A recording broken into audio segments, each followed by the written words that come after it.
It was our wedding anniversary, the date I had circled on my calendar months ago, the day I believed he would remember, cherish, and celebrate with me.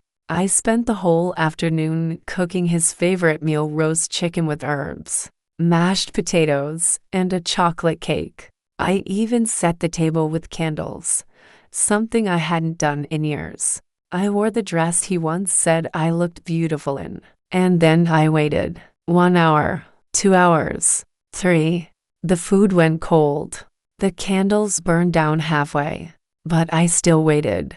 Because that's what love does. It waits. It believes. It hopes. It was past midnight when I finally heard the door slam open. My husband stumbled in. His tie was loose, his shirt wrinkled, and the stench of alcohol filled the room before he even spoke. He was drunk. I stood there by the table I had prepared with so much care. The cake untouched, the food wasted, the candles almost gone. He blinked at me, swaying slightly, and muttered, "Oh, you're still up." My heart cracked. Still up? Did he really not know? I asked softly. "Do you remember what today is?" He frowned, tried to think, then shrugged. Tuesday. That was the moment something inside me shattered. I sat down, my chest heavy with a pain I couldn't explain. Tears slipped down my face as I whispered, "It's our wedding anniversary." He froze. For a second, his drunken smile faded. But then he laughed awkwardly, as if to brush it off. "Oh, right. Sorry, babe.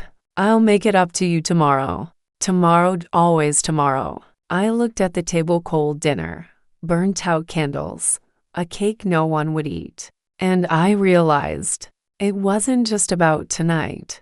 It was about every moment he chose something else over me. Work, friends, drinks, everything came first. I was always last.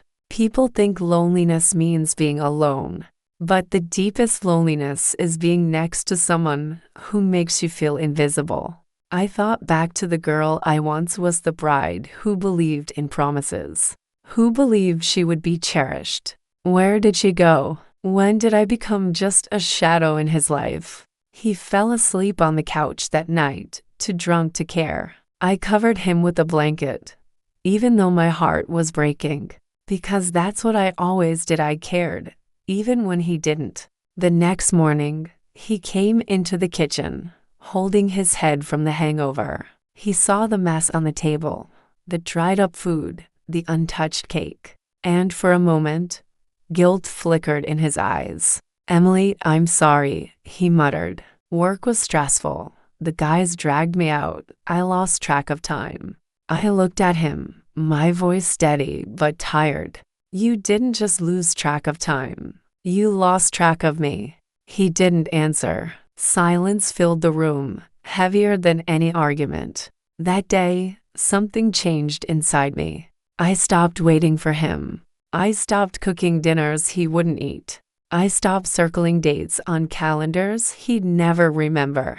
I realized that love shouldn't feel like begging. It shouldn't feel like sitting alone at a table full of cold food, waiting for someone who doesn't come. Love should feel like being chosen. Every day, not just on anniversaries. Weeks passed. He tried to make it up to me, flowers, small gifts, promises. But it was too late, because I had finally understood the truth. I was lonely, even in marriage. And that kind of loneliness is worse than being alone.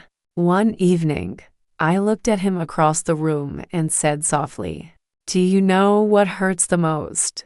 It's not that you forgot the day we got married.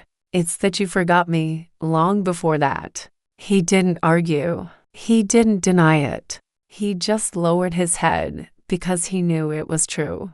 That night, I packed away the anniversary dress, not because I gave up on love, but because I realized I deserved more than waiting. I deserved someone who would remember, someone who would show up, someone who would never let me sit at a table alone, staring at cold food and broken promises. And maybe one day, I will find that love.